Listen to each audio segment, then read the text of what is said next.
Hello guys welcome back to my channel. म चाहिँ काठमाडौँ आएको थिएँ अनि अचानक रसुवामा काम गर्ने सिस्टर भेट्नुभयो अनि घुम्न जानुपर्छ है भने हुन्छ भन्नुभयो अनि हामी चाहिँ घुम्नको लागि निस्केका छौँ। हाम्रो लागि चाहिँ सबैभन्दा नजिकको स्पट चाहिँ यही जमल असन हुँदै चाहिँ बसन्तपुर घुम्ने हामीले डिसाइड गऱ्यौँ।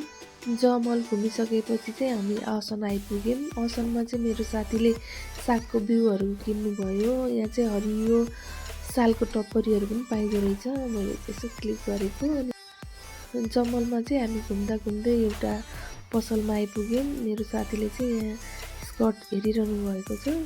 उहाँलाई चाहिँ यो पिङ्क स्कर्ट चाहिँ एकदमै मन पर्यो अरे।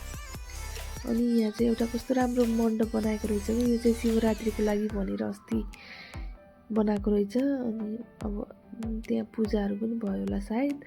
अनि अब असनमा चाहिँ हामीले सपिङ गरिसकेपछि चाहिँ अब बसन्तपुर जानको लागि अगाडि बढ्यौँ। यहाँ चाहिँ कत्रो ठुलो मन्दिर बनेको रहेछ के। अनि अगाडि शिव मन्दिरमा पनि कति राम्रो सजावट, फुलहरूले हेर्नु न कस्तो राम्रोसँग सजाएको। अनि यो हेरेपछि चाहिँ हामी यहाँ काल भैरवको मूर्ति नजिकै आइपुग्यौँ। यहाँ चाहिँ मान्छेहरूले दर्शन गरिरहनु भएको रहेछ अनि हामीले पनि आरती लियौँ, दर्शन गऱ्यौँ। यसपछि चाहिँ हामी यो मूर्तिको नजिकै आइपुग्यौँ। उहाँलाई चाहिँ यो जालीले किन छोपिएको छ, उहाँ को हुनुहुन्छ भनेर चाहिँ मलाई थाहा छैन। यदि तपाईँहरूलाई थाहा छ भने चाहिँ कमेन्टमा लेखिदिनु होला है। भ्यूको एकछिन मजा लिएर चाहिँ हामी अब बसन्तपुरबाट बाहिर निस्किँदैछौँ। बसन्तपुरले टाटा बाई बाई गरेर अब हामी चाहिँ खाजा खानको लागि चाहिँ होटलमा गएका छौँ। मेरो साथीले चाहिँ के खाने भने हेरिरहनु भएको छ अनि मैले चाहिँ मोमो खाने, मेरो त बेस्ट मोमो भनिरहेको छु।